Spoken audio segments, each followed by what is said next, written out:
And looky, we're live. Wow, my hair's just getting to the I can't do a thing with it stage. But that's okay. That is not such a big drama to have to deal with.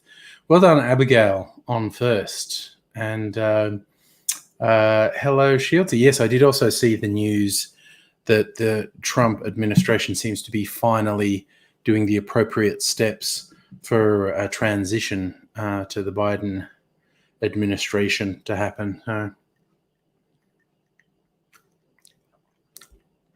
So I assume at this point, Trump's just going to keep making noise to feed his next grift, which is to keep having rallies and act like he's the real president, but not actually have any of the responsibilities, and con a bunch of really stupid people into giving him money. And probably from the looks of things, appearing on that One America network, who are so fucking loony, they make Fox look reasonable. And hello, Megaleech. And Catherine, when was the last time I had my hair done? Before Melbourne locked down and closed hairdressers. So what was that, 3 months ago? 4 months ago? 5 months ago? I lost track of time. I just don't know. All I know is this is the longest my hair has been in decades. It's the most significant change to my hairstyle in decades. So it is what it is. And I still haven't decided if I'm going to get a haircut or color it or both, or just go natural and long. So many choices. God, for a second, I think a thought just popped into my head. I could drink some of that hair tonic they have in Red Dead Redemption and your hair will grow faster. Except that's not real. That's a video game thing. I think for a minute I thought it was real. Jesus. A bit out of it. I'm a bit weird, a bit tired. I know I tipped out a bit early on Sunday night saying I was tired, because that was true. I have a different reason to be tired tonight. I was trying a new anti-snoring technique, and it did not work. I couldn't go to sleep. I couldn't breathe properly. And I kept it up for like 2 hours, and I just thought, this is fucking ridiculous. But I should go and get it because it looks ridiculous. It's just a little thing I stick up my nose. And I think, anyway, it's dumb. I might get it. Shit, you reckon his next rally's behind bars? Biden's not going to pursue him. States might, because he is clearly a fucking criminal. But Biden won't pursue him. Justin's great to have the borders open. As a concept, yeah. In practical terms, it's not something I give a shit about. But as a concept, it's good. And it's good for people who want to cross the borders. And hello, North will rise again. Justin, I should go and talk to a GP about sleep apnea, because I basically obviously have it. Got to get my shit together to just make an appointment with a GP for that. Now everything's a bit more fucking relaxed. So yeah, it's a thing that I should do the formal testing for. And I don't know where you get one of those CPAP machines. I don't know how you fucking sleep with those. I don't know. We shall see what the future brings, but I definitely do need to talk to a GP about it, because the potential complications from sleep apnea are not good. Shizzy, I think you are right that the Trumpster is probably going to be dodging a big tax bill for a while. But I don't even want to waste mental energy trying to predict what's going to happen with that piece of shit. Because whatever it is going to be stupid. She's like, the summary is, What's the future Trump going to do? Is Trump being stupid? So we got that to look forward to. Justin, I have not had my tonsils removed, but I have had my adenoids removed, which is a thing up in your nasal cavity, which sometimes tonsils and adenoids are done together. I am sure I did not have my tonsils. It happened when I was a kid, but I'm sure I didn't have my tonsils out. I just had my adenoids out. And that was all because that was tied into I had chronic inner ear infections. And of course, ear, nose, throat stuff's all joined up back there. And that was some doctor's brainwave that if they removed my adenoids, it would help with ear infection. And it did temporarily. I mean, by temporarily, I mean for about 10 years. And then it came back when I was a teenager. And I had to have significant surgery on my ears. But by that stage, there was a specialist in Dubbo. And when he saw the state of my ears, he was like, what the fuck is wrong with these doctors that they didn't do this properly? Fucking cowboys. Justin, yeah, I know tonsils is a thing that can contribute to sleep apnea. I'll go and see a GP and see what they say. Who knows?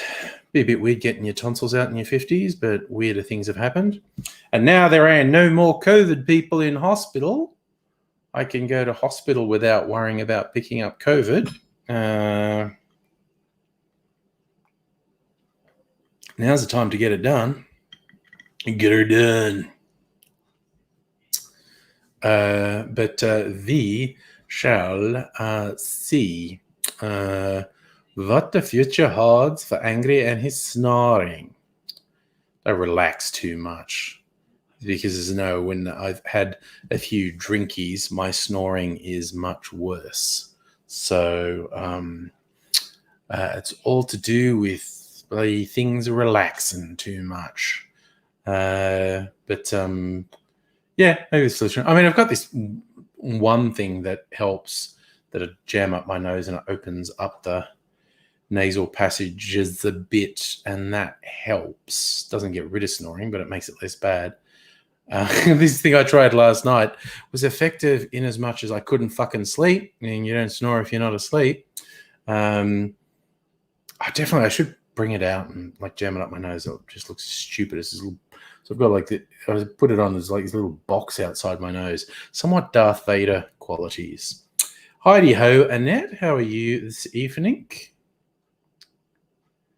Yes, North. I did hear about there was some stabbing, and that's not great. School kids getting stabbed. If you had Aidsy here, he'd talk about the amount of stabbing that happened in Canberra back in his day. All the surly youths apparently would carry knives, and there was a bit of stabbing went on. Didn't always make the paper because they oftentimes would not report it because they didn't want to get in trouble with the coppers. They didn't want to attract the attention of the coppers. And that's probably true for everywhere, really. Probably a bunch of fucking stabbings we never hear about because the person getting stabbed is a ne'er-do-well, and they try and cover it up because they don't want to attract the attention of the coppers. But it's not good. Yeah, I didn't read the story, so I don't really know any details. I just saw, that a school kid got stabbed by some other school kids, I think. Like I said, did not read the story, so I don't really know any of the details. It's just, stab happens. You can't always control how much stabbing happens.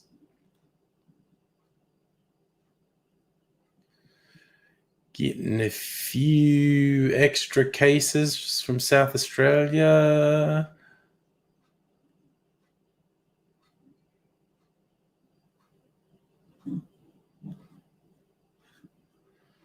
Oof. Victoria budget came out with lots of spending, which is good in the current environment. Well, that's a fun headline. I'm looking at news headlines. I'm from the Herald. Resigned to the pandemic, Brits are now indifferent to the death toll. Oof. They might be at the moment. I don't know how long that will stay the case.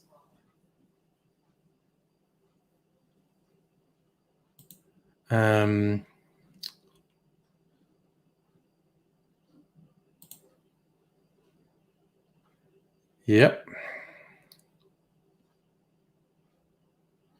Deaths are not spiking as sharply as earlier this year, where England did have a bizarrely high death rate for no apparent reason. The death rate was about literally 10 times higher than you would expect. I don't know what that was about. Not spiking as sharply high and likely to stay high for the next few months. That's probably AIDSy. It is. All right, I better send him a link then. I wasn't sure I was going to hear from him tonight. Hey, Safa, drove into Victoria. That was very adventurous.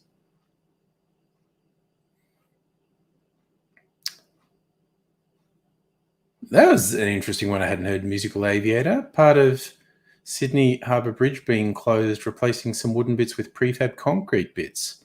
Didn't know there was any wooden bits on the bridge. I also didn't hear that they were doing that. That's interesting. Right, sorry, I got to send AZ a link, and we'll see how long it takes him to get here once he's got the link. Okay. Mega Leech, under testing may well have been the thing in the UK. But I don't think it was just that. I don't think they were under testing by a factor of 10.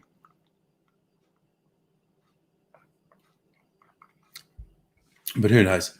Shit's weird. We're never going to know the full thing.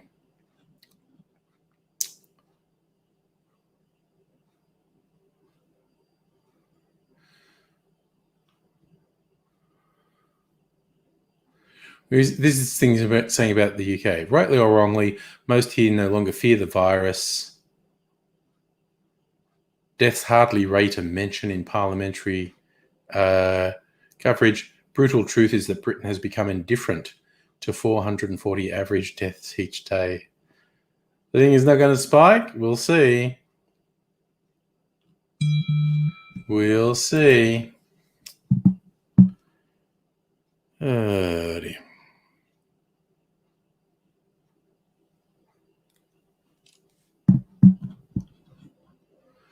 So, yes. I just saw a weird headline. They're saying Elon Musk overtakes Bill Gates to become the world's second richest person. That's all on fucking paper, though. Well, actually, it's all just on paper, but yeah. Ooh, Abigail, a t-shirt I need to see. Nice. Safa, do I remember when I got my P plates? The whole system was completely different back then, but it would have been in the late 80s. Yes, Annette, I agree. UK, USA, and much of Europe is heading for a very dark winter indeed. No, actually, I just missed out on the cops taking you for the driving test, which in country towns was a complete joke. Just if you didn't kill anyone when the cop told you to drive around a couple blocks, you'd get your license. They had just changed it so people from motor registry tested you, and it was a bit tougher. Not as tough as it is now, but it was a bit tougher. Oh God, I got distracted about something. Oh, right. Abigail t-shirt. I need to look on Facebook.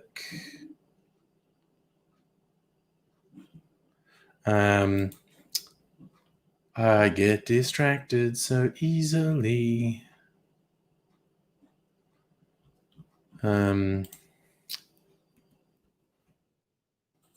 Okay. I'm looking.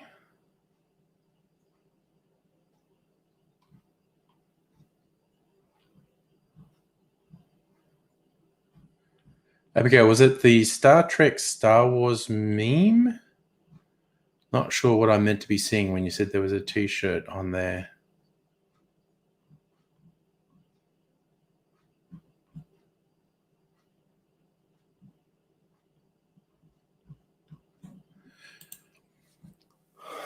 Oh, you haven't posted it yet. You confused me, Abigail. There you go. Honey, you had to do the test twice back in 92. I was in New South Wales, Safa. Ooh, Abigail having Netflix party. Nice. Nice. So I've got a second try. Ace your reverse parallel parking. Curbside parking is easy. Excellent.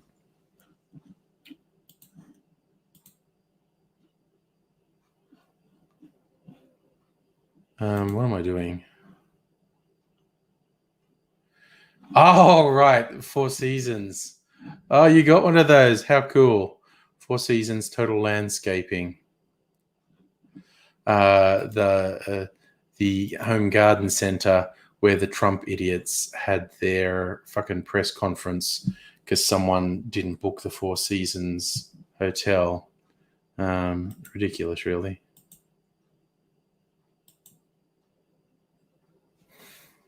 But that's the ridiculous world we live in now. So, yay us.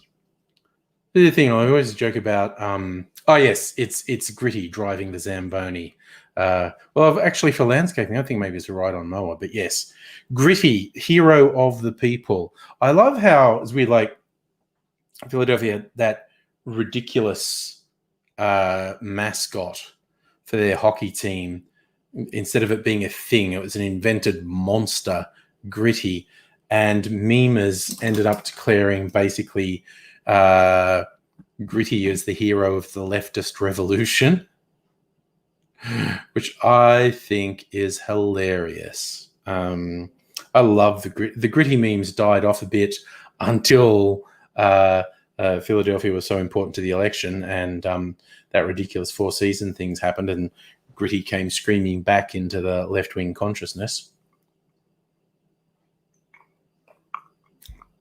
But I find Gritty to be hilarious generally, but the leftist revolutionary memes with Gritty are particularly good. I'm a fan. Leftists take on a mascot of a huge weird monster. Big orange monster with googly eyes. Okay, I'm trying to adjust the exposure on this. That's a bit better, I think. A bit less glary. Stupid. I thought fucking webcam supplies were potentially back to normal. And I happened to go to Officeworks today with Mrs. Angry, help her pick up a chair that she had ordered. And I thought, I'm going to look at all webcams. And they didn't have any. And the guy in the shop said, oh, yeah, the last time I saw one here, it was like a $300 webcam. Everything cheaper than that had sold out. So ridiculous. Fucking supply chain, man. Everyone and their dog working from home needed a webcam all at the same time.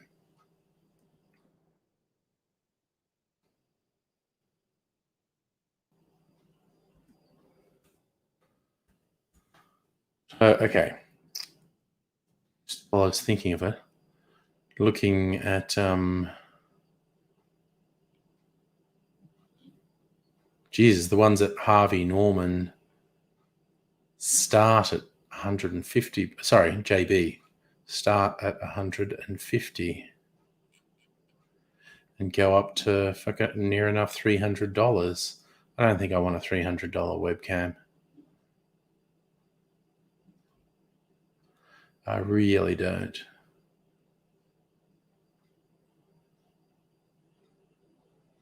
Jesus, what is this weird vinyl shop? Some band called Los Campesinos who released their records on vinyl.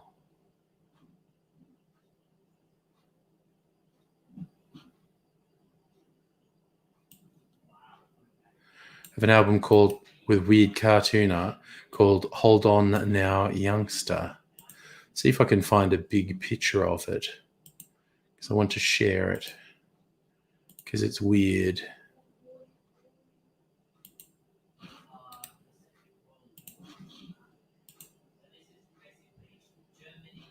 No. Open image in new tab.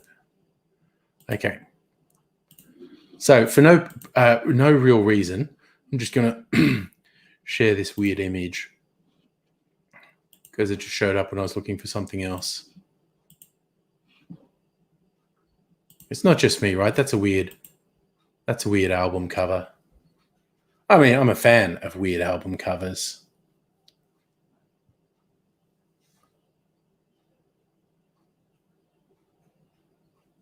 But that's a weird album cover. I like it. Yes, no, I don't buy stuff from Harvey Norman. They suck. And Jerry Harvey's a fucking piece of shit.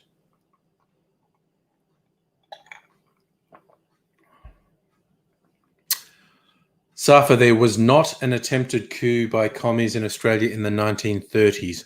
We were right on the verge of fascists launching coup. And interesting, here's one, and all around the same time, Australia was dangerously close to a fascist coup. England at one point was right on the cusp of a fascist coup.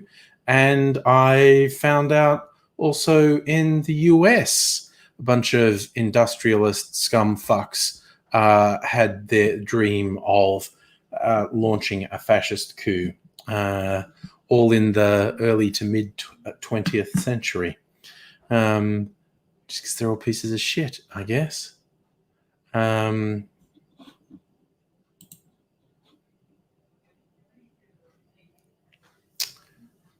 Shieldsy, you had to pay $259 for a webcam. Shit, man. So, okay. JB seemed to have some. God, maybe I should get one of them while they're at a reasonable price because it's like it's just going to get more expensive. I don't really want a fucking $279 webcam, do I? Doesn't seem sensible. Trump's not a fascist. He's an authoritarian. He doesn't have the focus or drive to be a fascist. He's been advised by fascists.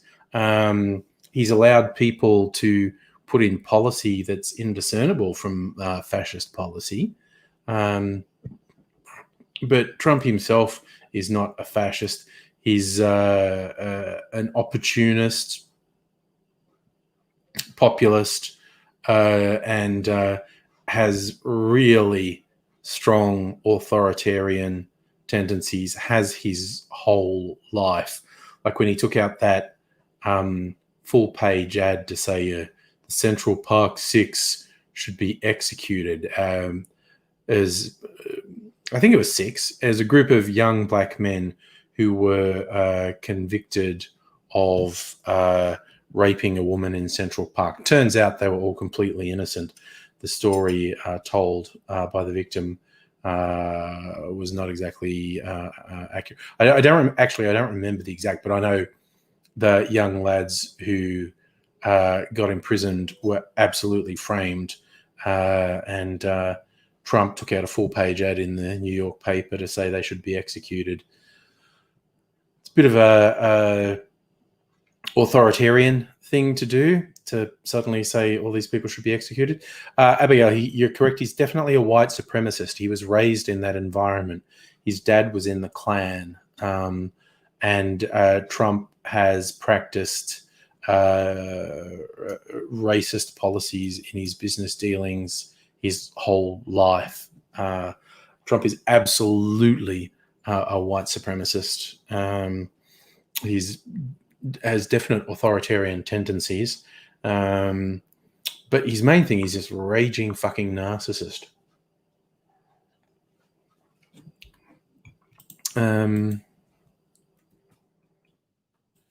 E-games. He's still selling. Oh.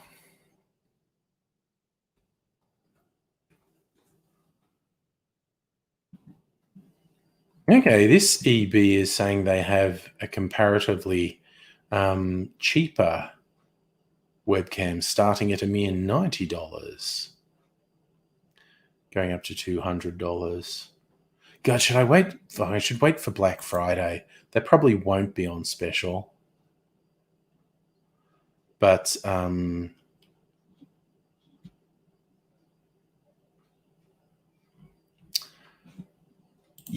I'm going to wait till Black Friday. Oh, yes, Abigail, there are absolutely tons of poor racists. Safa, I don't know that, well, getting rich is based on exploitation.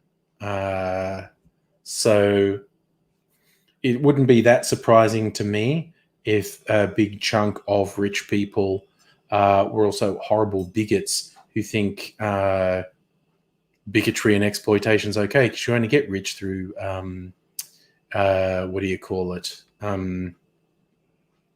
Exploitation and bigotry. But anyway, what's interesting talking about the poor racists, the Southern strategy, which the Republican Party started seriously going after in the 60s as the Democrats moved towards supporting civil rights, the Republicans saw an opportunity to basically seize control of the South in the US, which had been a stronghold of Democrats for a long time because Southern Democrats, racist as fuck.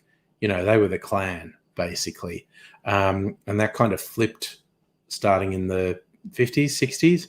And you could summarize the Republican Southern strategy of saying to poor white people,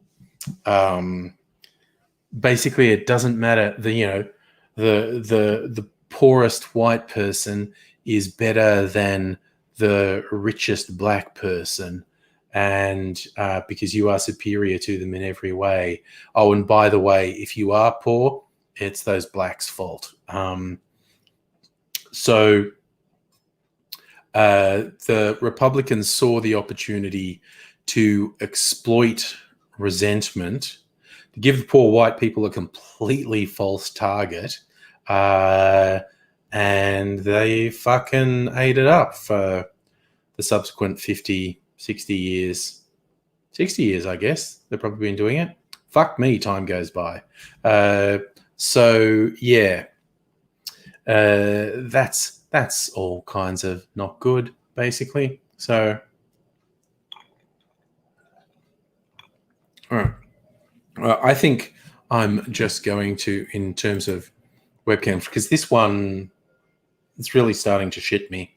I'm going to see if anyone has them on special on Black Friday. I was waiting for a couple of things. Going to get some video games as well, and just waiting for Black Friday to see if they're on special. They probably won't be. Things I want are never on special on Black Friday. But we will see. It's only a couple of days away. I can wait until then.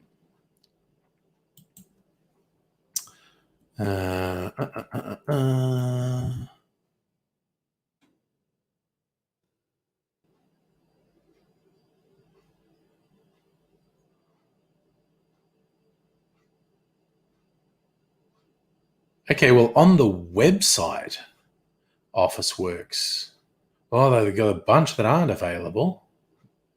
Holy shit, there's actually a fucking $1,700 Logitech camera. It's like, it's one of those ones that's on a gimbal, so I assume it follows you. It's probably like motion and sound activated and follows you if you move around.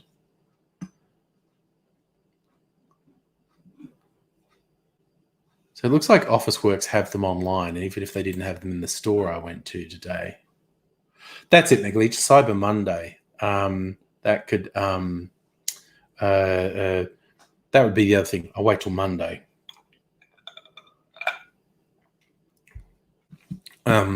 Yes. Unless I see something on Friday that seems like a good deal, then I won't wait till Monday. But yes, going to get a couple of games. Might actually get a Nintendo Switch because there's one in this house, but Young was angry who bought it when she had a job. Keeps it in her room. And I think I want to play the new Zelda Age of Calamity and probably replay Breath of the Wild. Fucking loved that game. I'm quite obsessed with Red Dead Redemption 2 at the moment. Probably don't have that much of the actual story to still play out, but there's still lots to be explored in that. God, you could play forever, and I just enjoy roaming around, shooting things and exploring. Shieldsy, I've seen, as of yesterday, online, whether or not they're really specials, I saw online advertising start yesterday going, Black Friday sale starts now. I mean, that doesn't make any sense. But anyway. Scott, speaking of super spreader events for COVID, everyone's worried about, what do you call it, Thanksgiving generally in the US, which is just going to be a catastrophic super spreader event. But I just thought, there's also Black Friday, where they all crush each other at stores. And so the people who haven't gone somewhere for their family, Black Friday will be their super spreader event. America is so fucked. I'm just like, it's like watching a train wreck happen in slow motion. And you absolutely know what's going to happen. And everyone involved knows what's going to happen. And you know what you could do to actually stop it. And no one's stopping it. And you're just left with this, well, how bad is it going to be? Because it's clearly going to be bad. We're just left in this fucking vague, don't know exactly how bad. And this is the weird thing. Like, okay, we had in Australia, I think particularly of Melbourne, where, we had the scary second wave that got crushed down amazingly effectively by quite strict rules. And all the fuckwits in the Liberal Party and the Conservative media complained about the restrictions, but they worked. And speaking about diseases and restrictions, here's AZ. Hello. Hello. The sounds have got better now. That's good, because it was all going Crackly. And now it's not. It's just good Well, that's now. good. And I think it's because the rainbow flag's behind us. Yes, you like I think that? that's what's going on there. Yeah. I think what's going on there is the rainbow flag has gone, I am going to bring sexual peace to Andrew's voice. Yeah, that sounds fair. And no longer is he going to go, yeah, flutter, which is the technical term. Pete. Yeah, no. That sounds about right. Flutter, that sounds about right. Flutter and wow are the two technical terms. And in sound. Anyone who thinks this is AZ being silly, he's actually telling you real things there. Real things. Real things. Flutter and wow. Big bad ads would let AZ give him an infection any day of the week. Okay. That there is no teeth in evidence tonight. I was wondering about that. You get them fixed again? More, because there's an organisation in Preston that have taken my teeth hostage. And they are currently torturing them with resins and plastics. And then when they finish torturing them with resins and plastics, they're going to give them back to me. And after that, they're going to put me on a waiting list, and they're going to redo them all together. Oh, there you go. That's not bad. That's not a bad deal. Well, I don't know. I went there on the advice of a friend, but I get the feeling that they might charge me a lot of money for it. But that'd be cool, because it's not going to be $7,000. But you know, fucking, yeah, she was very evasive about how much it actually cost her. Uh-huh. And figures of $200 were bandied about, and I was going, whoa, hang on. But that's okay, because they'll let me pay it off, because they're one of these community health type individuals. I was going to go back to the Royal Melbourne Dental Hospital, but I couldn't get on them because I was so shockers. Yeah. And they weren't taking any walk-ins. Anyway, I interrupted you. What were you saying? I don't know. I think I was just talking about webcams. I don't know if there was anything particularly meaningful going on. Talking about the sales, and I mentioned the Australian retailers have adopted the Black Friday term Americans use for the Friday after Thanksgiving for a thing for sales, and Cyber Monday. And I thought, oh yeah, America, fucking Thanksgiving and Black Friday, super spreader events that are just gonna be so bad. Like two weeks after Thanksgiving is when you'll get the next, and then the next spike. They're currently getting over 200,000 new cases a day. A day, Yeah, a day, and 2,000 deaths a day. And that's going to spike. That's going to seem like a walk in. That's what I worry, that in as little as a month, that's going to look like a walk in the fucking park. Because it's bodies in the street shit. It's meat trucks in, like, freezer trucks in hospital car parks with bodies just stacked in them. What was Andrew saying in Texas? There's hospitals with pits out the back, nurses waiting with people till they die, giving them chest compressions, putting them out the back, and then they're putting them in the pits and then shoveling in the lime. Yeah, mass graves are a thing. Yeah. In Texas. Yeah. One of the biggest states in America, everywhere. One of the richest places on earth. Yeah. It has more oil now than anywhere else on earth because of fracking. Yeah. And they can't bury the dead. Yeah. The richest place on earth can't bury its dead. What the fuck?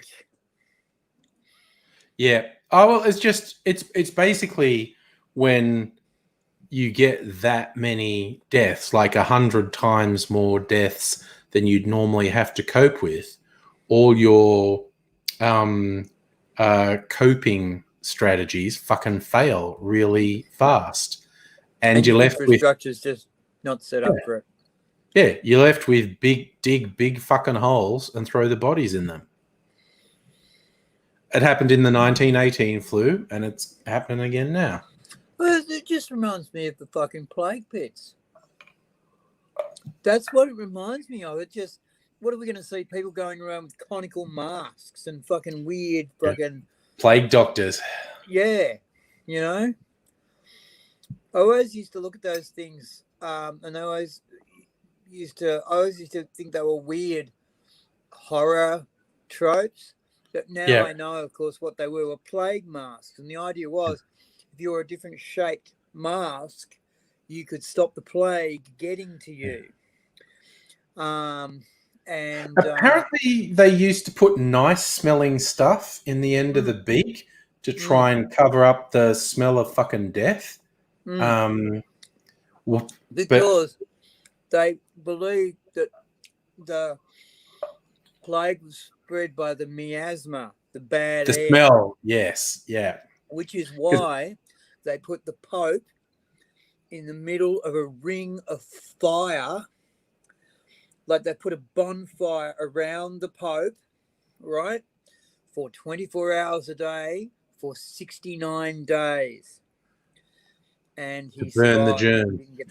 This was before germ theory, yeah. So, but they noticed that there was a correlation between bad smells and people dying, because when people have something as gross as the plague and there are dead bodies everywhere, there's a very bad smell. And so they went, oh, the bad smell's causing it. Which is, look, fuck, you just have to go off pattern alone. You go, well, if you take him away from the bad smell and you stop the bad smell happening, maybe that'd be good. Which is, by the way, why the London got its sewer system. Because they thought the smell was causing disease. Yes. So they put the smell underground and to be taken out to the sea with the shit. And when they finished the sewer, and it was actually finally flushing well into the North Sea, they actually, Pasteur had done his work. Yeah. And they knew. And then they went right back to the sewer and thought, oh, fuck, what have we done wrong? And they went, oh, no, it works. And it works well, actually. Yeah, sewers turned out to be a good thing. Safa, sewers existed at least as far back as the Roman Empire. That's the joke in Life of Brian. What have the Romans ever done for us? The aqueduct. Aqueduct. Yeah, so the concept of a sewer has been known for at least a couple of thousand years. I don't know the real history of it. They found the Sumerians had sewers.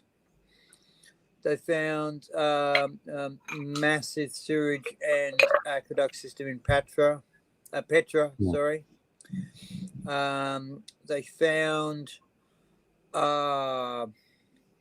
gas pipes in China. Mm-hmm. They found natural gas, cooking gas. Yes. Yeah. I found there's another sewage system that they found that was really old.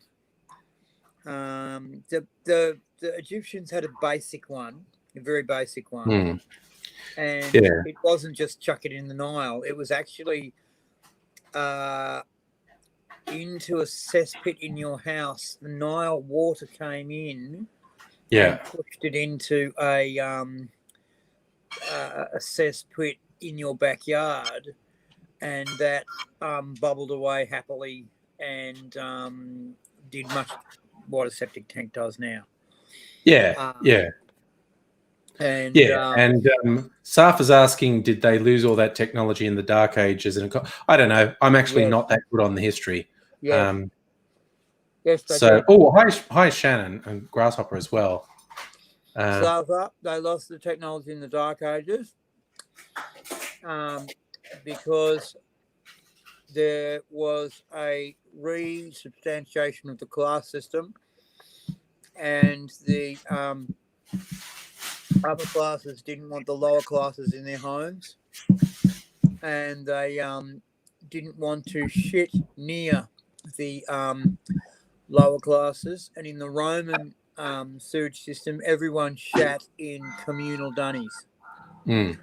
So they decided to either shit out the window or into a big pit in their own house in the garderobe. And as a result, the flush dunny went away. And the church wasn't going to help because they knew pretty much fuck all about anything, really. Yeah, that's the thing. Oh, I just noticed Abigail's having a good news, bad news day at your house. Got a new guitar, a Fender acoustic, which sounds good. Nice. I'll have to get you play us a tune on one of the live streams. But one of your son William's ant queens died. So he apparently has ant colonies. So they're all very sad that an ant queen has died. That's bad because the colony's now gone. Not necessarily, depending on the ants and what state it was at. Often there's like a queen in waiting. If one queen dies, it can be replaced. But I think there are a huge amount of variables that dictate whether that's actually going to happen. But yes, I can imagine if you invested a lot into an ant colony, that sort of thing is quite the bummer, whether you recover or not. I mean, what would happen to Australia if Gina Reinhardt was squashed? That's quite the conundrum. That is quite the conundrum there. What You would know, happen? would we know to walk on the green and stop on the red? I don't know. I don't know. I don't think I could make an orderly way through Melbourne town like I did today. I was very busy today. You're lucky to see me. Ah, Yeah. I was up very early. I had a 9 o'clock appointment.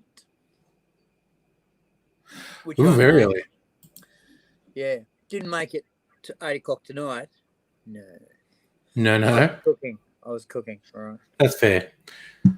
Yeah. Wait, do you want to see the stupid thing I stuck up my nose in an attempt to quell my snoring, and all it did was make it impossible for me to sleep because I couldn't actually breathe naturally?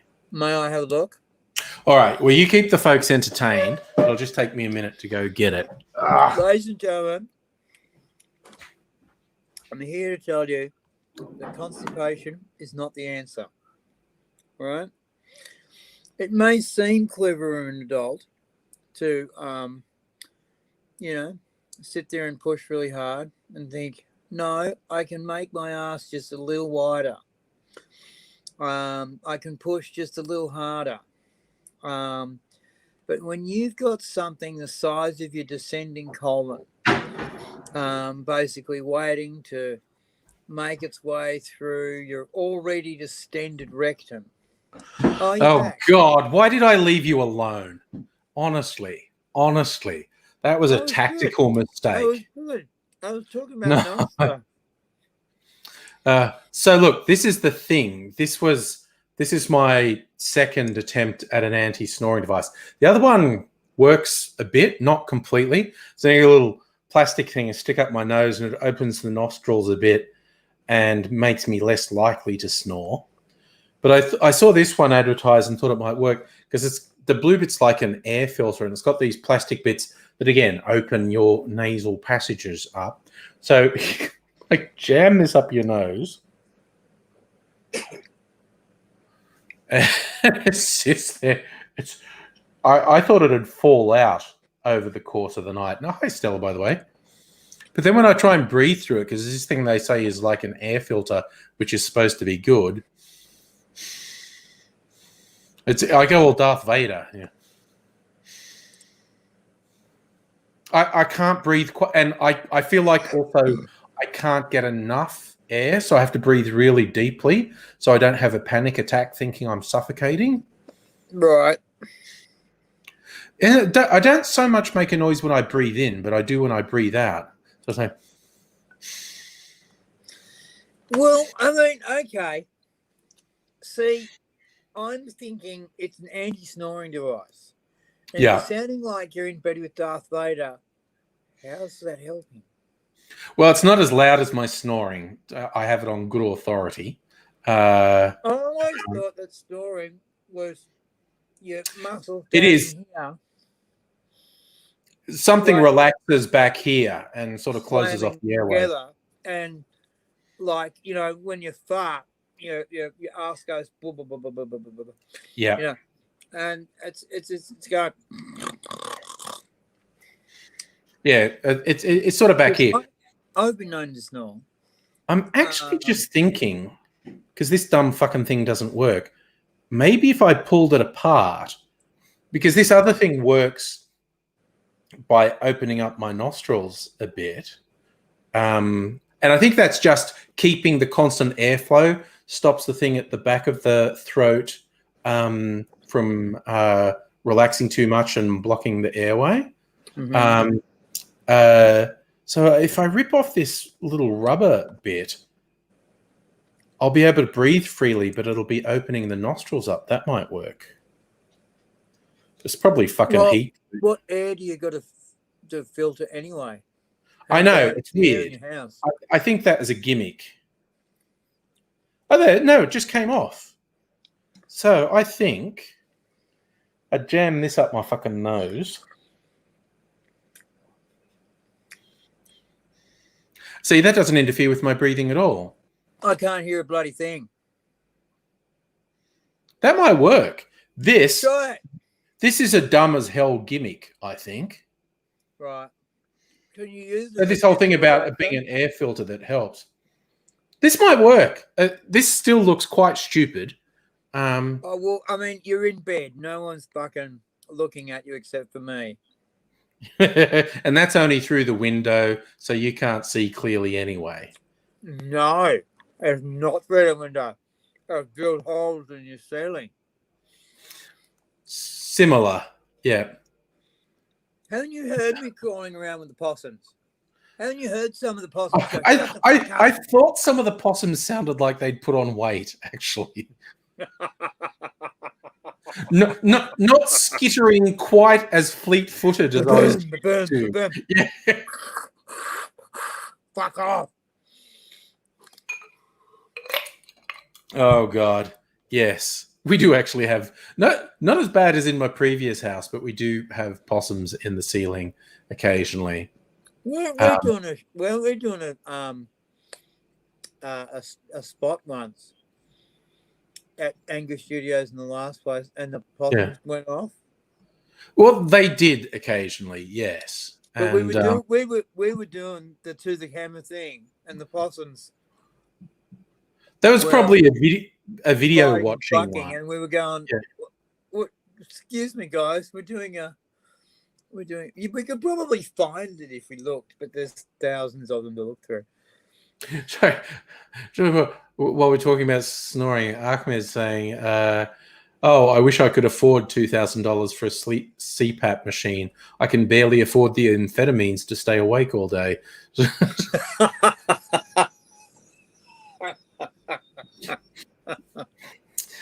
But I kept this dumb fucking thing on. Pro tip, Ahmed: sell half the amphetamines. Good tip. Yeah. I kept this stupid thing on for 2 hours last night, and I couldn't sleep because I couldn't breathe properly. And eventually, I checked, and it was like 2 hours into being in bed, and I still hadn't gone to sleep. I thought maybe I'll just lose consciousness from sheer fucking exhaustion. And then I just went, no, this is dumb. This is dumb. What the fuck am I doing? And took it out. The other thing, which is a bit more surreptitious than this, because it's just a little. These two hoops that you jam up your nostrils, which keep them open a bit, and there's just a little plastic bridging thing that holds it in place. So it's pretty discreet compared to this. But I think I will try this tonight and see if it helps. And failing that, I'll go see a GP and say, I clearly have sleep apnea. What are we going to do about it? Maybe my health insurance would cover a CPAP machine. Somebody who I won't mention who his name is, but it's George Collier, my father. Yeah. Has a CPAP machine. And he was fucking bad. I mean, he was a window rattler. Yeah. The fucking walls would shake. And everybody would wake up and going, Jesus, I'm going to die. Yeah. And he goes, stop all of you being fucking grumpy. Anyway, we said, Jesus, you've got to do something about your snoring. Oh, hell! Fuck it, what are you doing about snoring? I'm fucking asleep. Fair enough. And then he stopped breathing, and we said, yeah, dude, that's not on. Took him to the doctor and said, the snoring's bad, and it's freaking us all out, but he's stopping breathing. And the doctor went, well, that's bad. Yeah, the stopping breathing is the bad one, and the CPAP machine only goes over your nose. It doesn't go over your mouth. It only goes over your nose. Yes. And it can be a little confronting the first second you wear it. But my old man said, he put it on and said, righto, you're a spaceman. You're out in the middle of space. This is your oxygen. If you take it off, you're going to fucking die. So leave it on. And he did. And he woke up next couple of days just going, oh, my God, I slept. I feel fucking great. Boss of the house has farted his ass out. Again, I know the size of that room. AZ is spraying that straight in Boss of the House's face. But oh, come on, you fuck. So just look at all the helpful tips. Stella, I have not had a sleep study done. First step, I need to talk to a GP and probably get a sleep study done. Shit, yeah, possums. Here's the thing: possums fucking. They're like cats. Possums fucking and possums fighting make exactly the same noise, same as cats. Cats have really violent sounding sex. It's the same as if they're fighting. Apparently, because I don't know about possums, but male cats apparently have really spiky dicks to hold the female in place, and the female tends to have a problem with that, hence the noise. But I agree. I tried nose strips once, and they're shit. And then I probably have sleep apnea, and in fact, the nose strips thing I had said this: you shouldn't use this if you have sleep apnea. But I tried it anyway, and yeah, it doesn't stick. You got oily skin; it does not stick at all. Well, I think Abigail AZ will empathize with this. Abigail, I think you're talking about with the chronic pain. Sometimes the only way you can fall asleep is from sheer exhaustion. Yeah.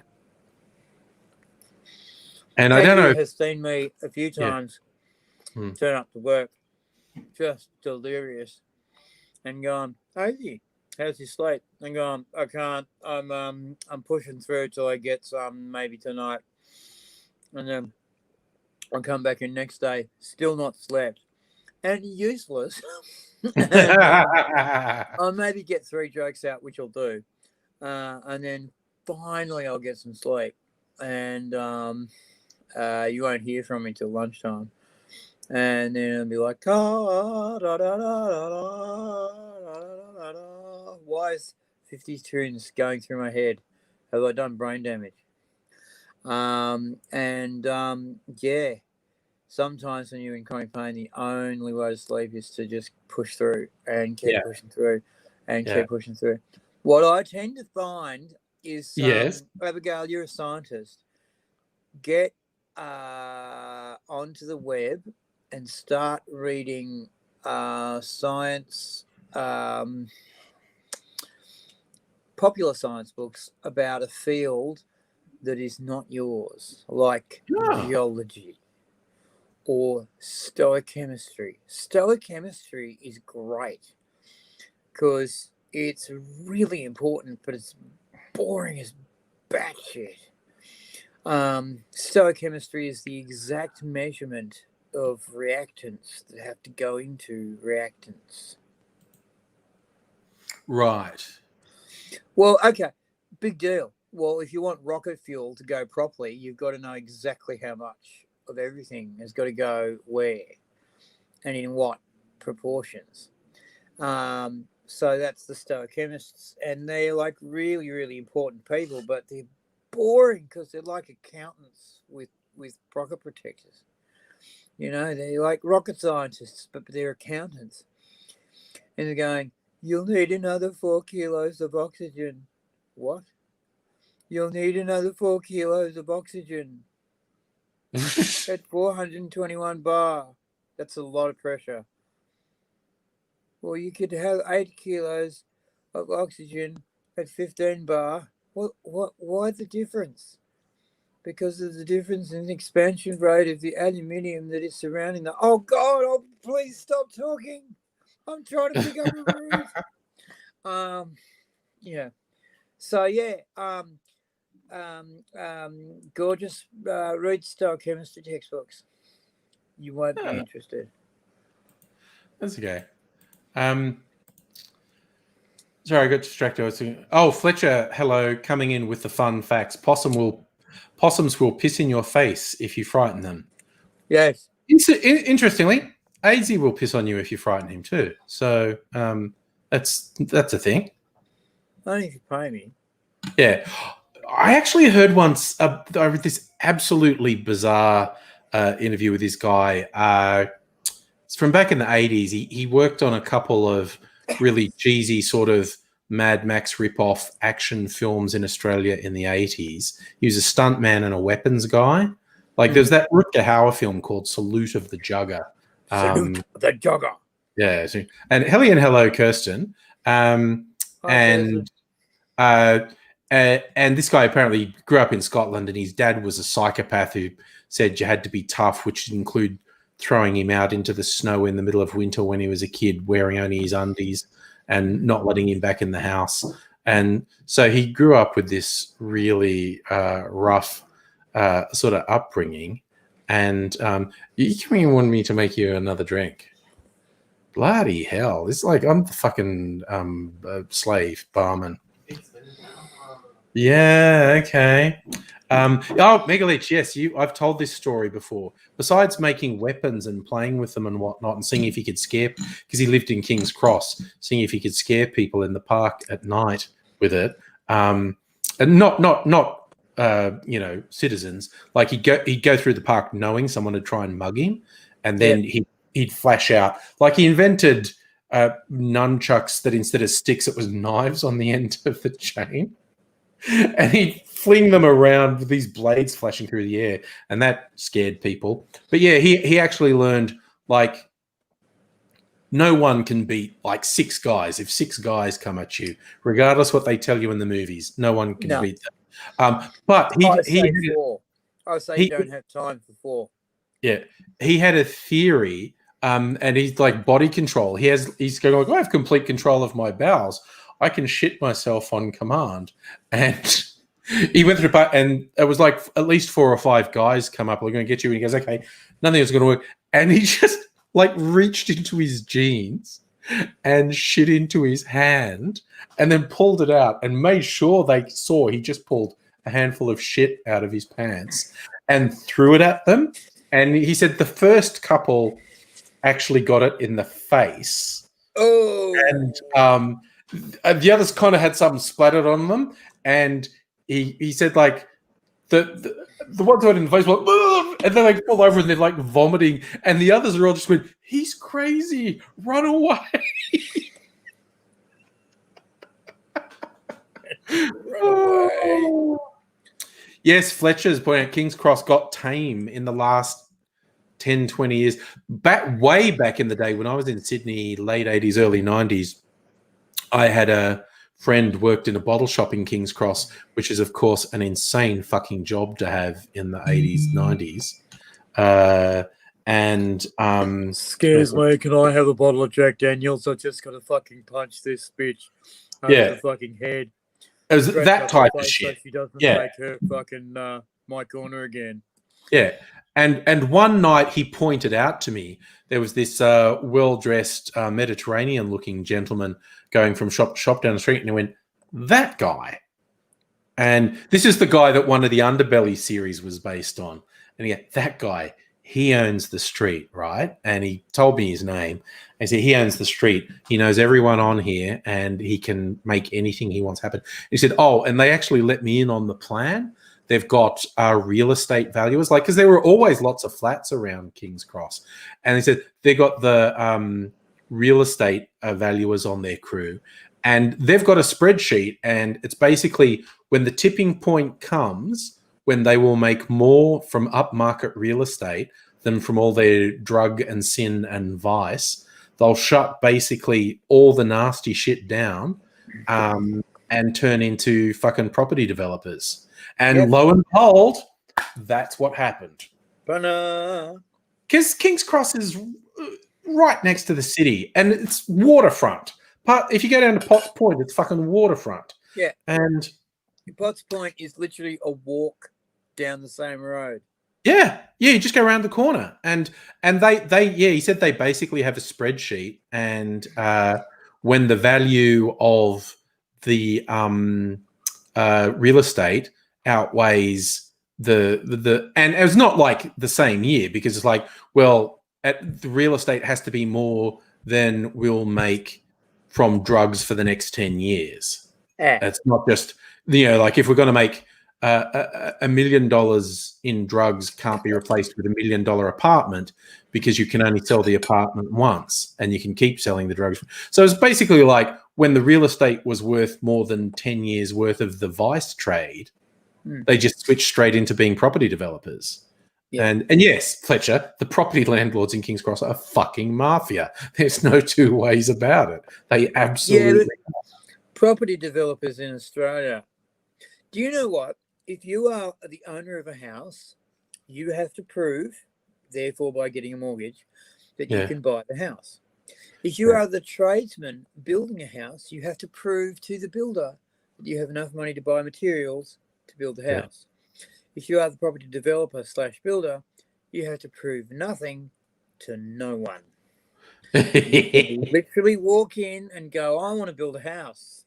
Yeah. Everybody sign a contract. Yeah. Yeah. Yay. Oh God, my one experience with that shit, I did this years ago and bought a place in a housing development, and the builders pulled one fucking massive fucking Swifty, and because they got you over a barrel. And I went into the sales office and I just lost it. And I was just like, yeah, well, fucking tell him when I fucking find him, I'm going to shoot him in the fucking face so he can't have an open fucking casket at his funeral. Okay. And the guy in the office was kind of like laughing. He's going, don't say that. Okay. Because maybe he gets hit by a bus tomorrow, or no, when this guy has enemies. Maybe a car hits him and the cops are trying to work out if it was an accident or deliberate. If they come here and say, has anyone been threatening him lately? I have to tell them that you walked in and said you were going to kill him. So he said, I know you're just venting, but don't say it, because anything could happen. And if the cops come in and say, oh, did anyone threaten him? I'm going to have to say, you come in sounding pretty angry saying you were going to kill him. But the worst thing is you get people going in and saying, I'm going to shoot him in the face. And the next morning you find them shot in the face. Yeah, well, he didn't tell the builder. He didn't tell the builder I said this. But No, he didn't tell him. But I'm just saying that this is also what happens. Oh, yeah. Motherfuckers are so dirty and so slimy. Yeah. And, and they go around like, oh, they're the pillar of society. It's like, yeah, you pulled $15 million out of your ass for your first construction project. And then the next one, which cost $160 million, you got through investments. Yes. It's like, Christ, how much fucking Catholic money is laundered under Australian fucking development? I don't know. They funded it with a very successful kebab truck, basically. That was literally Mick Gatto's line. Where did you get the money for those 10 houses? No, it wasn't a kebab truck. It was a fucking hot dog stand. Hot dog, yeah, same thing, yes. He said, oh, we park outside the football. It's a really good spot. And they could never pin anything on him. And they said, and this hot dog stand makes in excess of $5 million a year. Oh, yeah, it's very successful. Yeah, it's a good hot dog stand. Yeah. People love our hot dogs. Can you imagine the tax write-offs you'd need? I've got spinning rims on my hot dog stand. Yeah. I've got scientifically controlled temperature sensors for my dogs. Yeah. They've got to be in the water. I've got water purification using ozone and gravel and sand pits to purify the water and then reheat it. Oh, I had a whole thing of blue curacao. Sorry, we're deeply into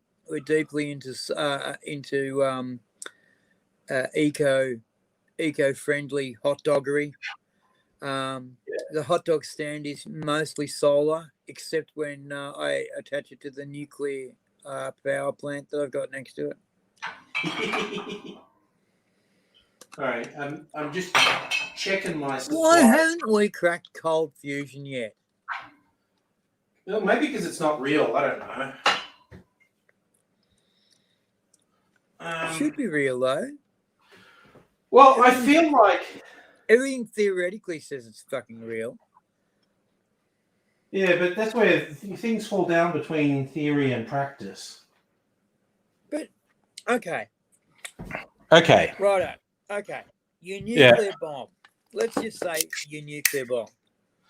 Okay.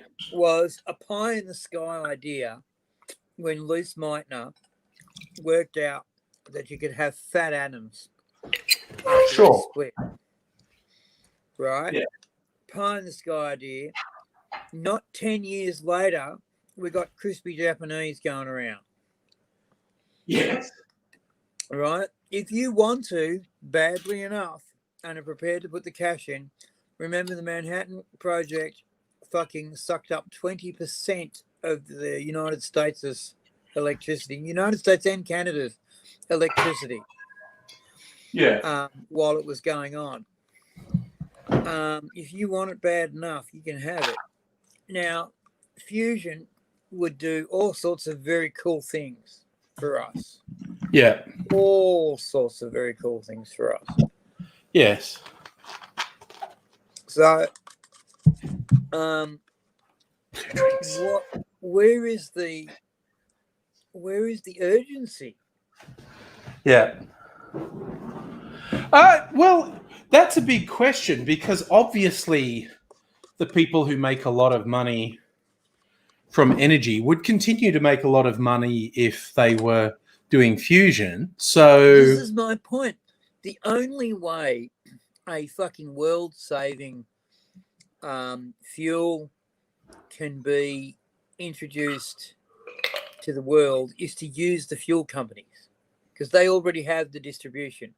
They can put an extra Bowser in every fucking service station in the world, and in a period of 10 years, all the cars can be swapped over to hydrogen or hydroslop or whatever. Okay? And they've got the distribution, so it would have to go through them. And all the greenies hate it when I say that because they go, well, they're the ones that fuck everything up, but they're still going to make money. Mate, the rich are always going to make money. Fucking breathe through it, breathe through it, breathe through it. yeah.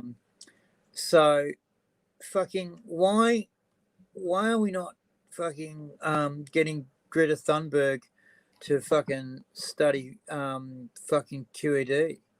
Well, clearly there's some gap between theory and practice that people simply haven't broken because if it worked, it would be working. And I know there's a theory, but it's been a theory since the fucking 50s. And the fact that we haven't hit it strongly suggests there's some practicalities that are blocking it. Actually, here's an absolutely weird left field question. Weird left field question from Ahmed. Why don't Australians like attics and cellars? Why are almost all the houses bungalows? Good question. Okay, the answer is that lateral land has traditionally always been very cheap in Australia. You don't need to go up on your footprint to store things. You don't need to go down on your footprint to store things. You can store things in a shed for the pure purpose of storage in your backyard, and you can have a 2-3 car garage in your backyard as well. You don't need to go higher when your building is more expensive. We don't have high-pitched roofs here because we don't have snow, so we don't need to put a room in there attic-wise. And we have almost solely gone to the concrete footing method of slab construction in Australia because it's a lot cheaper and a lot quicker and a lot more efficient. And so putting a cellar under a slab is difficult because you've got to pour the slab, then smash it up again. Yeah. So, but that makes sense. It's a combination of when the housing boom happened, the land was comparatively cheap. So you just built spread out single story dwellings rather than having to build up or down. And then once you'd established a style of building, when possible prices and tastes changed, that didn't lend itself to changing and putting cellars in. That's right. And of course, once you've got a pattern house, you build that brings the price of it down into the range of people who can now afford it. In the 70s, particularly, there were 6 houses built. all across Australia. And the architects were pretty clever about it. They managed to shift things around enough Yeah. so that they look kind of different, but they're the same Yeah. house. Yeah, They are absolutely. the same house. Absolutely. Yeah. And what it meant was that we could mass produce the materials, bricks, pipes, wood, radiata pine, trusses, gang nails, anything you need to put in a house. We could mass produce that stuff, and the quantity surveyors could come in and do fairly good guesstimates of how much you'd need for the 5 or 6 pattern houses we had. And you could pretty much price the house off the plan. And so people were coming in on the weekends to the display home and buying the home off the plan when they were showing the block that was going on. Australia's not very mountainous, it's fairly flat. And so as a result, you can be fairly confident that with a minimum of earth movement to flatten out the base of the footings, minimum of earth movement, you can put that house there. And so you could confidently buy off the plan. The house would not go up much at all unless you decided to have lots of extras in it. They were flexible enough to have extras in them. And they were fairly solid. They'll last 80, 100 years, and then they'll fall over and then they'll do it again. Yeah, that's fair.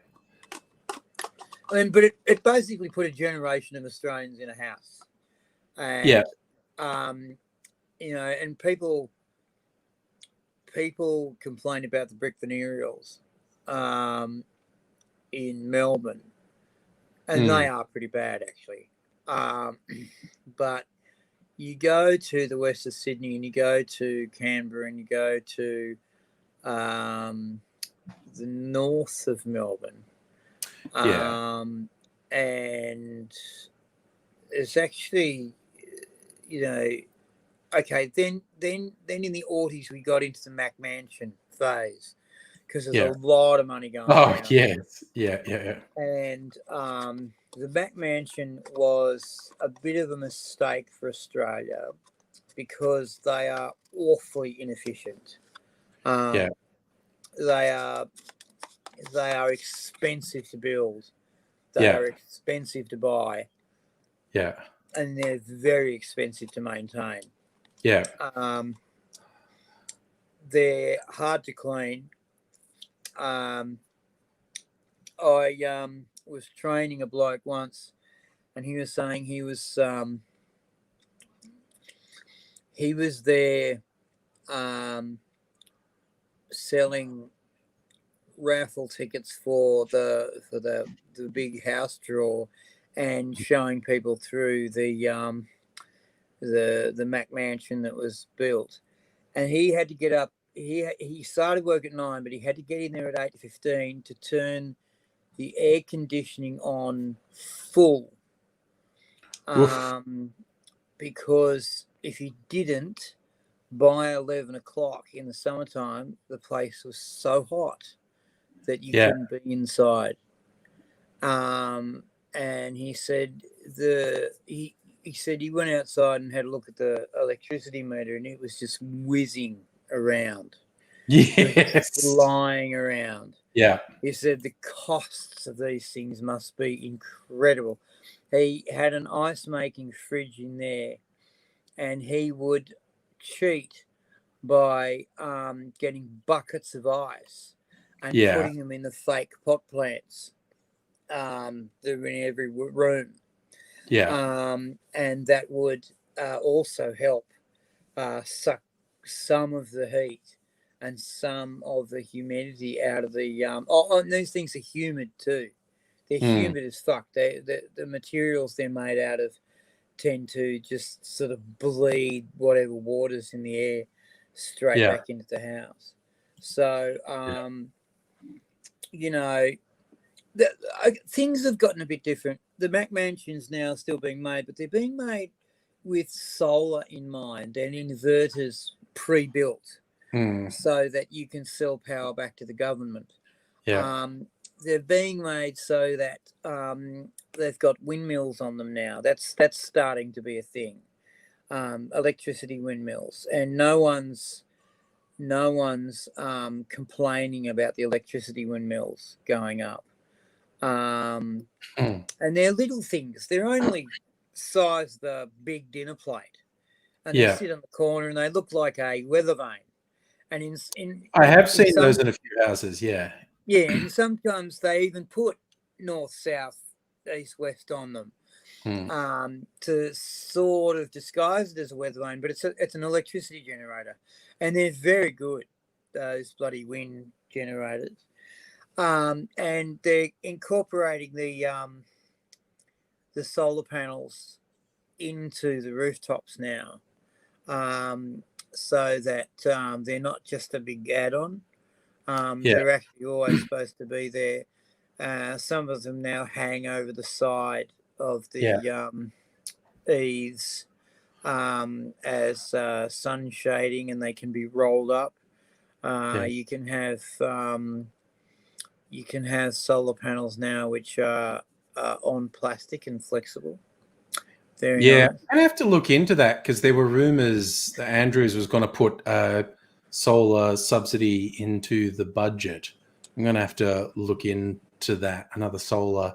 I wouldn't be surprised because somebody crunched the numbers, and the people who put solar on in Canberra 5 years ago have now paid it off and are now making pure profit out of their solar. In South Australia, more than once, they've had the people with solar feeding back into the grid because they're generating more power than they can use, and it's set up so they can feed it back into the grid. So so they're making profit on that. Sorry, I just had a bit of side thing. Sorry, I was about to say that, Abigail, and you've brought it up again. I loved it. Abigail exploded. There's no such word as guesstimate, which it makes her a woman after my own heart.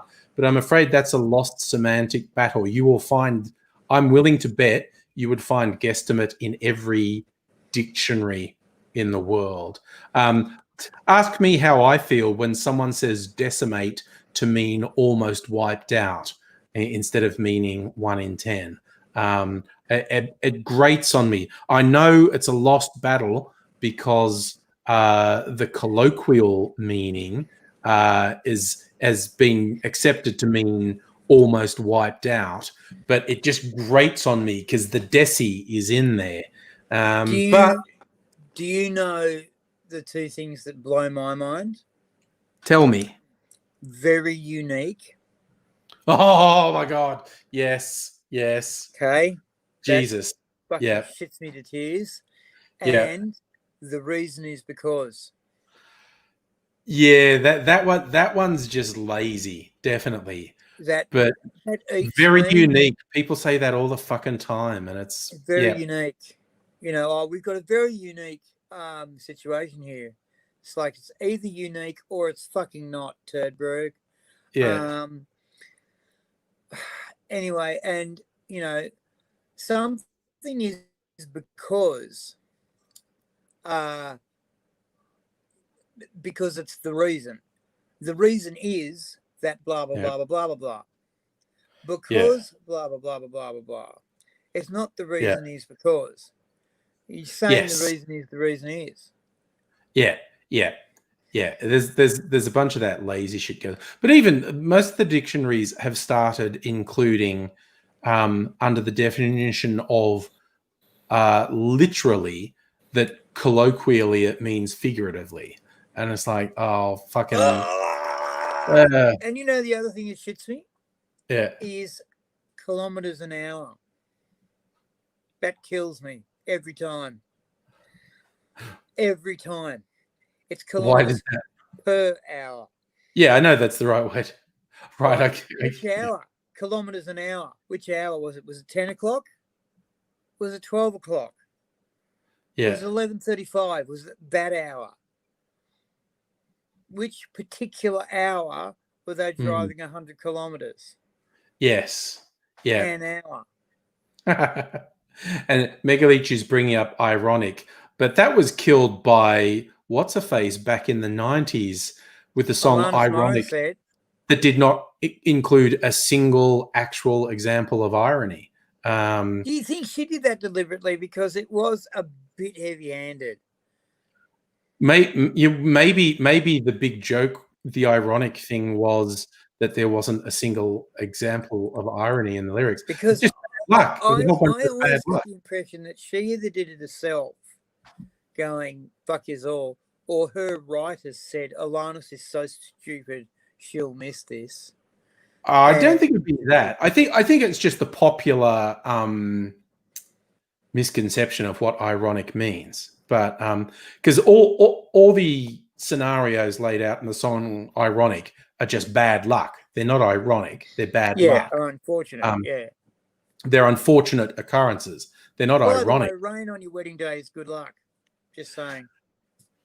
See, if you wanted to be more complicated, if you could say it was ironic if it was the wedding of a farmer who was waiting for the long overdue rains, and the farm was about to go under, and he had his wedding or his daughter's wedding or whatever, and and then it rained and ruined that day. That would be ironic because he got the thing he was asking for, but at the worst possible time. But just in general, rain on your wedding day, that's not ironic. Unless it would be ironic if you'd been asking. It's a sign of good luck to have rain on your wedding day. That's like saying it's a sign of good luck to have a bird shit on you. It's like it's the same thing. Yeah. I mean, I think that stuff is ridiculous. Having a bird shit on you is not lucky. It's having a bird shit on you. You know? Yeah. I remember once I was around at a lecturer's place, one of our lecturer's place, getting some advice from him. And I paid him his 6-pack of beers, and he had an American accent. You might know who he is. Yes. And his son, who was only very young at the time, was playing with his big bloody stick behind me. Yeah. Huge stick off a tree. And then I felt this big bang on my head. And I was going, oh, you know when you get hit in the head so hard that you can taste metal? Yes. And smell burning? Yes. And I just went, oh, that's hurt me. And this lecturer's gone, how fortunate, and picked up a pine cone and said, a pine cone just fell on your head. That's so lucky.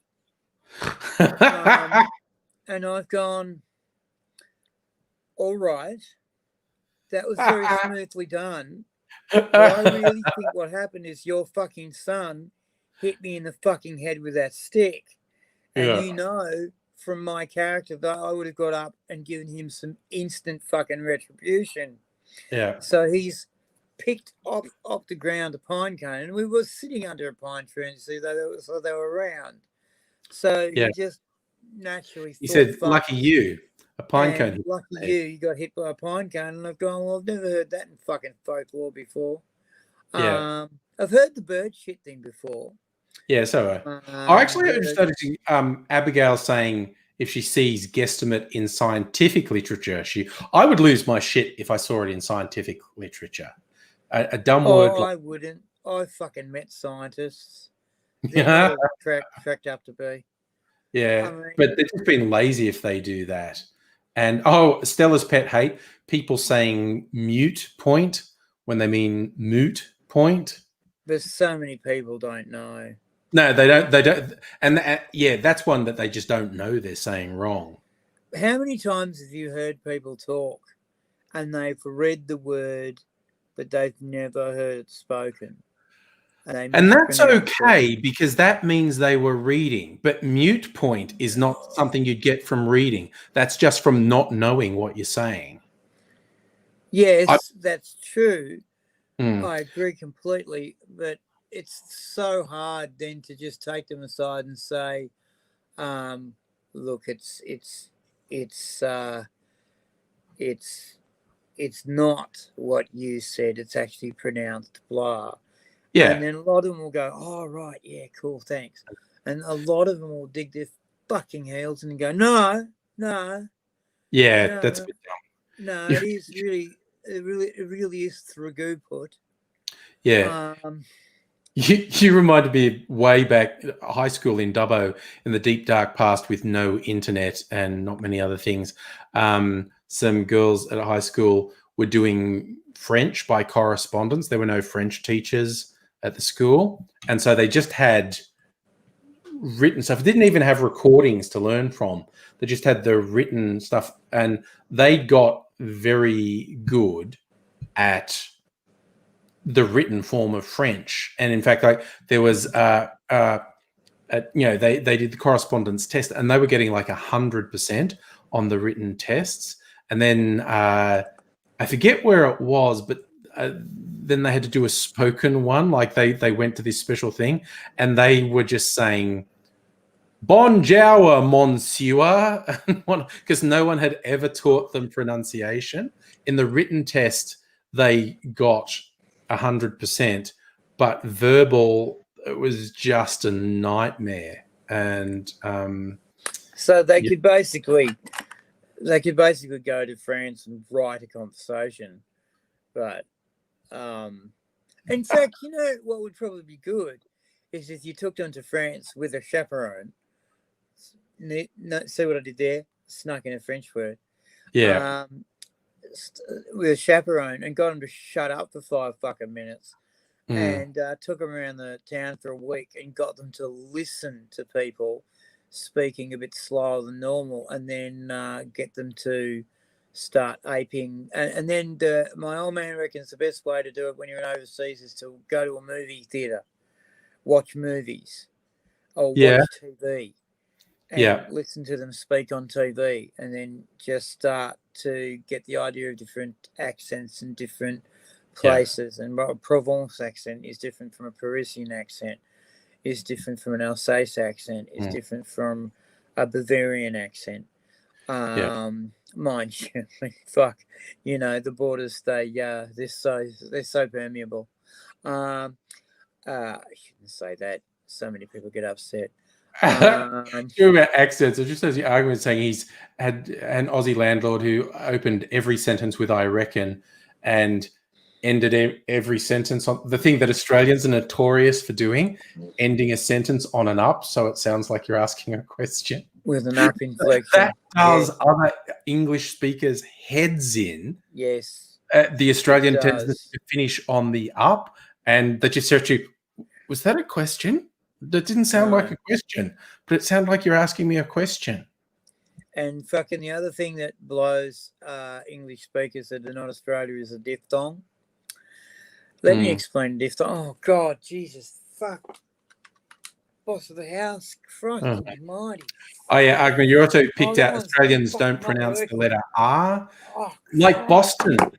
Boston is the weirdest accent in the US because it's so unlike the other US accents.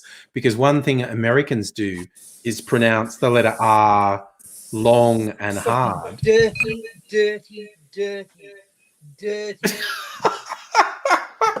What's he been eating? But yeah, a Boston accent. Fucking eating.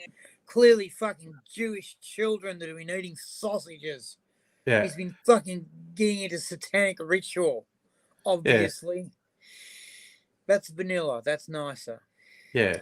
Data is the actual way to say data. Datum is the way to say one piece of data. Graffito is one piece of graffiti, which is the many form of graffito. One piece. Yeah.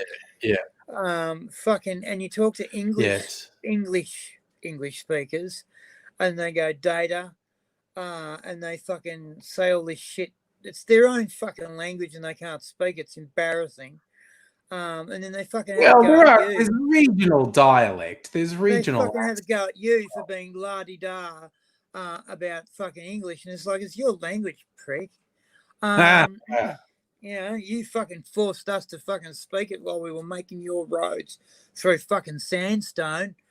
Fucking, and I still feel the chains. I still feel the chains of being transported for fucking stealing a crust of bread to fucking feed my family and all those murders, what I done. Yeah. And for them murders you done. Sorry, just in chains and stuff. I've been watching The Crown on Netflix, and it's up to Charles and Di, which the royal family are going to hate. And they had their Australian tour, and Richard, what's his name, who was Rake, Roxburgh. Roxburgh. He's Hawkeye, and the instant he walked on the screen, I was like, he kind of looks nothing like Hawkeye and exactly like him. It's great acting. It's just they've just got can be anything like that. They've just got the hairstyle right. So as soon as he walked on, I went, "Oh, that's Hawkeye! Oh my god, Richard Roxburgh, who you would say looks nothing like Hawk, but does it?" And the moment he opens his mouth and starts speaking, it's Hawkeye. Yeah. I've seen him do Sherlock Holmes, and one of the best fucking pieces of acting I've ever seen is Watson's knocked on his door after it's go home time and they're in the train, and he's opened his door, and Roxburgh's there with a elastic around his arm, pulled up, and he's fucking putting his fucking cocaine in his arm, and Watson's going, "Oh, do you really need? Is there anything else you need tonight, Watson?" Yeah. Oh, well, I was thinking, well, maybe we'll do that tomorrow. Yeah. And then fucking shuts the door. And it was beautiful. It was just beautiful acting. Who is that bloke who was also on Sea Change? The other actor. Oh, God, I don't know. Fletcher's saying he hated the Hawk accent in The Crown. I disagree completely, but then reasonable people can disagree. But they have Hawkeye saying all these really obnoxious things to Chuckles about how the monarchy is bollocks and Australia should be a republic and whatnot. I have a hard time believing Hawkeye would be quite that abrasive to Chuckles. Well, word on the street he was. But it was to the extent of saying he was pretty like most Australians, he's pretty sure Chuckles was the death knell of the monarchy. If at any time in the last 20 years the Queen had popped her clogs, you'd get a real boost for the monarchist movement because no one likes Chuckles. But then Di was super popular, and there's this whole thing with Hawkeye saying to Chuckles how basically he's saying, "You suck, and I reckon the monarchy was on its way out, but she's so fantastic, everyone loves her, and so she's fucked you up because you don't like her, and she's fucked me up because we won't get the monarchy." I was going like, that's like incredibly unrealistic dialogue, but very funny all the same. But yeah, it was. I thought it was so funny when Richard Roxburgh walked out because Richard Roxburgh doesn't look anything like Hawk, but they just gave him the hairdo. So you go, yeah, that's Hawkey's weird swept back perm that he had. It's a silver budgie right there. And it was like, oh no, that's Hawkeye. Yeah, absolutely. But who knows? I mean, because do you remember Keating had this furor in the British tabloids because when Betty Windsor came out when he was PM, he showed her to a seat and he actually touched her. He touched her. He guided her in the back and he touched her, and the British lost their minds. Like, what a pack of lost their brains that a colonial would have the fucking gall to touch the monarch. Yeah. The colonial would do it. And they were saying a colonial fucking touch the monarch. And it's like, well, it is the prime minister of the country. Yeah. the actual ruler of the actual country Yeah. that your actual freeloading fucking monikers in. So maybe you want to fucking check your miserable fucking head out of your ass. I find Poms miserable cunts, generally. And I never knew why until I went there and went, that's why. You know, everything is shit. This is shit. That's shit. Everything is shit. There's no hope. Nothing's going to change because it's shit. That's going to be shit tomorrow like it was shit yesterday. It's shit. Yeah. You're so ground into the place that you are set up to be in that you're going nowhere.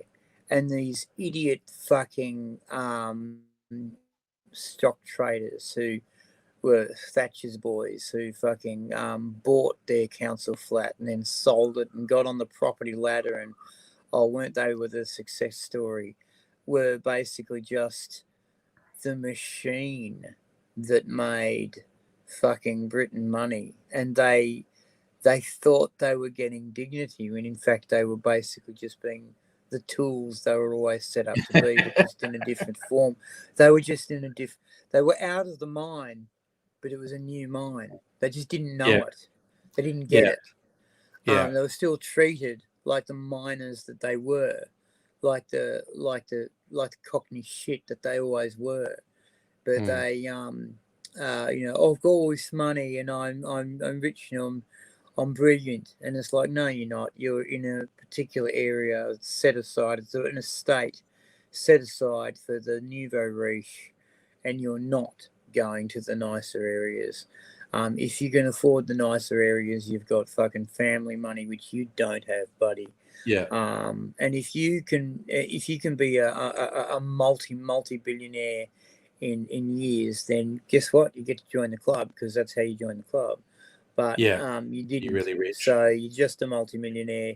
You just get to go to the fucking estates. You just get to sing a different song, not a better song, but a different song, and it's tuneless and shit, like the song that you used to sing. And Poms need something to be better than. And for years and years and years, they were the empire. And this is why Australia was British to the bootstraps until we got ripped off from the bombs so badly. Yeah. So I just noticed Arkman is saying he thinks that's talking about the series The Crown, thinks it's too sympathetic to Thatcher. I think the only thing they did that's sympathetic to Thatcher was have Gillian Anderson play her, who does an amazing job. Yeah, instead of saying one American friend sent her an email saying, watching The Crown, forgotten how much of a cunt Thatcher was.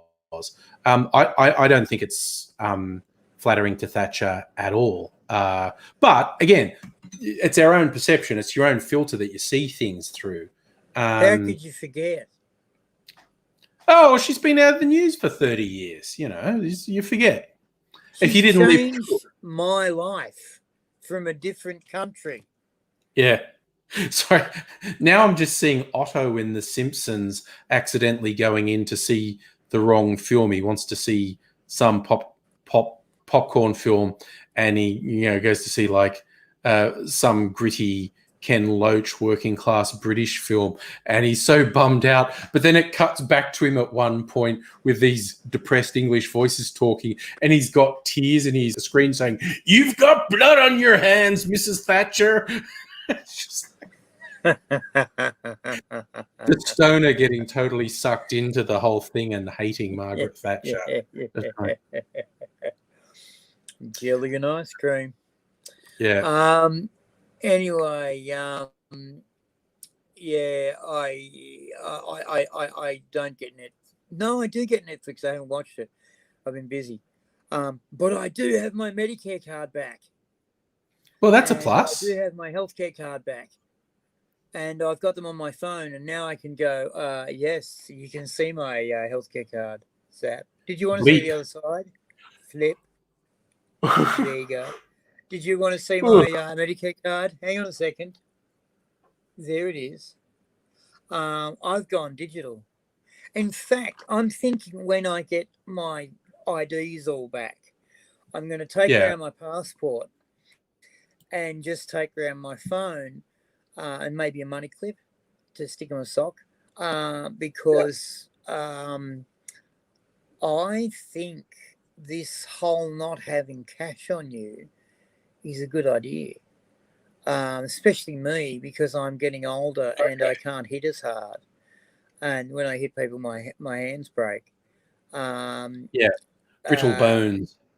Fucking the idea of getting mugged and saying, I literally have nothing on me. Well, I'll have your phone. Well, I'll have your balls. And, no use having my phone because the second you try and use it, it'll lock. And it'll send out a signal saying I'm locked and I'm not with AIDSy.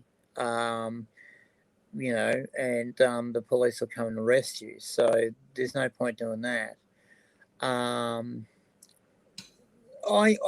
Because you can get all your cards on your phone.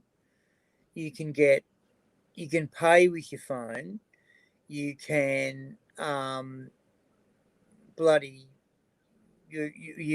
you can email with your phone, you can message with your phone, you can call with your phone. I know, ridiculous. You can make phone calls. Have you found it weird that the young do not use or take phone calls? They think it's rude, a lot of them. If calling someone without first texting them to say, are you free for a call, it's an interesting generational thing. A phone call is too rude if it's not planned. No, it's weird. It's too confronting. Yeah. What the fuck is confronting about a phone call? Yeah, no, I agree that it's weird. If you want confronting, I'll come and punch you in the face. That's confronting. See, that's the generational difference right there. There. Yeah. But, Annette's saying, you thought Thatcher only died 3 years ago. No, it was 7 years ago, actually. I just looked it up. But she has a big... I was thinking, do you remember Absolutely Fabulous? That fabulous actress who played Eddie's mother, who's always playing it as slightly senile. There's one scene where she's like, she's doing a puzzle or a crossword in the paper, and she's reading, goes, how long was Margaret Thatcher Prime Minister? Was it 7 years, 70 years, or 700 years? And she pauses, and the audience or the laugh track is laughing. She pauses, she goes, she was Prime Minister for a very long time. I'm going to say 700 years. It's just like, because Thatcher fucked the country so hard that it felt she doubled unemployment in 18 months. And nice work. Jesus. Almost as good as fucking ScoMo. Oh, almost as good as fucking Tony Two Tonks. So Tony Two Tonks doubled unemployment, and then ScoMo doubled Tony Two Tonks unemployment from the hopeless fucking Gillard, who put more policies through and did better with the economy than any of them did. So they're the better economic managers because they've run the economy into the ground. And it was only because our doctors managed to save us that we're not facing the recession that America's going to face, except that China's now starting to bullshit their ass out because their customers not buying stuff anymore. So they're starting to blame Australia. Nice move. Because they don't want to pay their contracts. Because ScoMo's been a fucking idiot towards China as well. They want to fucking halt the contracts because they can't sell any of the shit. So they're going to say, oh, it's all your fault. And Australia's gone, it's really not. But you've got ScoMo sucking Trump's butthole, and he's actually saying stupid shit like COVID is China's fault, they should be paying compensation. And it's just like, Jesus, you fucking clown. Okay, some answers. Ahmed saying, as a millennial, having a live conversation is too awkward, at least with text messaging. I can think of a proper response or ignore it. And Kirsten says, you know why there's no serial killers anymore? Because no one opens the door to strangers. That's the other thing. It's not just phone calls. I've been told by a lot of millennials and younger, they don't knock on doors. They text someone to say, I'm outside. I know. It seems very weird. So it seems very weird. In my house, there is no doorbell. Yeah. So the doorbells don't go up to the flats. There is no doorbell on the outside of the house. You can't knock on the door because no one can hear you. Well, they can, but they get annoyed when they have to let you in at 3 o'clock in the morning because you've got brain damage. Yeah. And twice. Oh, Christ. Anyway, fucking, they have to call you to say I'm here, but it's once they get here, they have Jesus. It's just a recurring problem you haven't really had before. Yes, and I've heard also that Boris is planning on opening the UK to earlier. It was a little bit from an article I was reading in the stream earlier, and they're like saying at the moment the mood in the UK is absolutely resigned to a huge number of cases, and the deaths haven't really spiked yet, but they're a bit blasé about getting 400 to 500 dead a day. Well, and they've somehow got the idea that it won't get worse, which is possibly overestimating how well things are going to go in the next couple of months. But, you know, maybe we'll all get distracted by the US having 5,000 to 10,000 dead a day within a couple of months. Who knows? 400,000. What was it? 200,000 new cases a day. Yeah, they've hit 200,000 new cases a day, and the deaths usually trail the case. Yeah. Deaths usually trail the cases by about 4 weeks. So 2 to 4 weeks from now, the number of they're deaths running at 4%. Yeah. So as you say, there are already cases of freezer trucks full of bodies and holes in the ground where they're dumping the bodies. That's looking like their growth curve is a vertical line at the moment. The growth curve of new cases is basically a vertical line. They've hit the serious exponential growth thing, and Jesus. Well, you know, I'm amazed that they don't drag Trump out in the street and draw and quarter him. But a disturbing chunk of the population are absolutely delusional. And I mean 25+%, a quarter to a third of the population are absolutely delusional. And I don't know, the rest are too fucking paralyzed to do anything. I know that there's COVID deniers. Yes. I know that they exist. Yes. That they say that COVID is a manufactured thing. Or that it's not serious, that it's not really killing anyone, all these things. All this stuff. And it's really just lucky that we got away with a disease that has less in a perfect world, it's a virulence. less than 1% fatality. But we're rapidly, I'm saying in a perfect world, if everyone gets medical care and the hospitals aren't overrun, it has a less than 1% fatality rate. Trouble is, we are not Australia, but the US and large chunks of Europe are rapidly crashing towards complete collapse of their health systems. And as we saw in Italy in particular in the first wave, as soon as that happens, the deaths ratchet up really fast. You get up to around you get up to around 10% of infected people dying, and that happens really fast. It's that whole thing about exponential growth that people don't seem to get is it's not a disaster until it is. You go, well, this is manageable. Like, okay, sure, this week's cases are double last week's, but we can still manage. And then the following week is double that week. We can still, and then you hit this tipping point where, oh, we can't manage. And it's way too late to do anything about it. And we have to take absolutely extreme steps to even slow what's happening. But, you know, fuck it, man.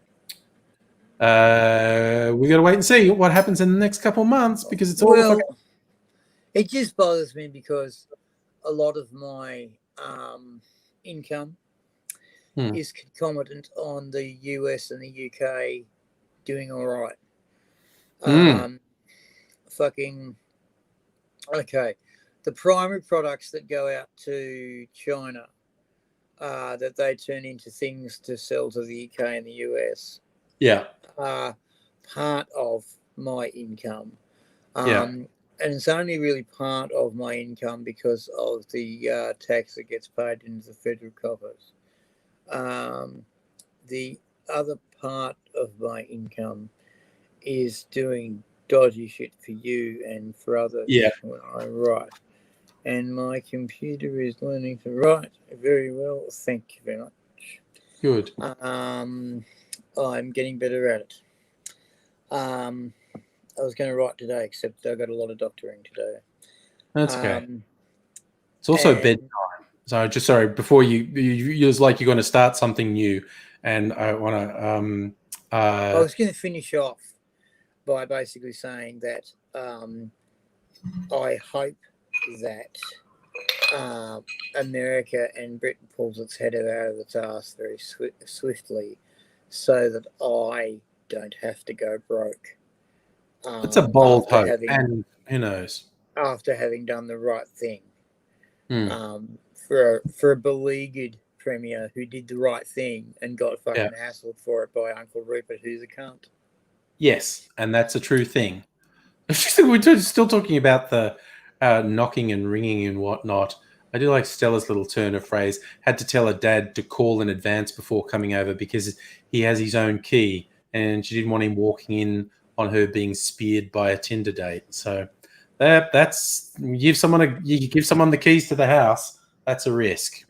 That's a risk. So I think that's a note to wrap up on. That's a high point. Speared by a Tinder date. I like it. I like it. Yeah. Can I go on Tinder, or have I got to go on Grindr? Don't know. If I went on Tinder and say, if you're looking for a little bit of anonymous nasty with a lad who can do some anonymous nasty, acting. I think most of you could probably try it. I am literally completely ignorant of it, having blissfully never had to deal with it. I think Tinder's mostly hetero, and I could go on there and say I'm pan. Anyway, but no fatties. But going to bed, you all. So look after yourself, you all. I'm going to stick this thing up my nose and see if it stops me snoring. We need to talk.